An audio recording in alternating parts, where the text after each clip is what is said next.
Pelvan karşısında kadın futbol kodu kim? Gol yazırsın. Beyaz Pelvan. Hani zamanı kılsın gol vakti yok yiğitler. Recep gezmeler Recep. Hani Nur Pelvan, Saklı Pelvan. Bıdır Luis, Kamuna. Bu taradan Allah'a kalparen. Ya şunu çanlı kılda videonun şu vakti tutarı dedi. Pelvanım ne alakam bunlar? Bu da lidet Ben de bu futbol söyleyeyim Pelvan. Recep ayrı. Çanlamayam ama. Hop hani.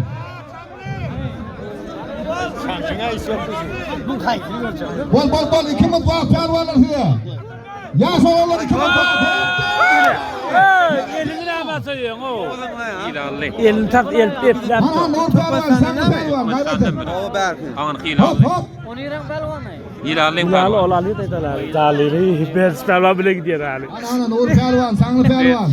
Tozonlu Pelvan. Yılanlı Pelvan. İle erkek. Benim aynı.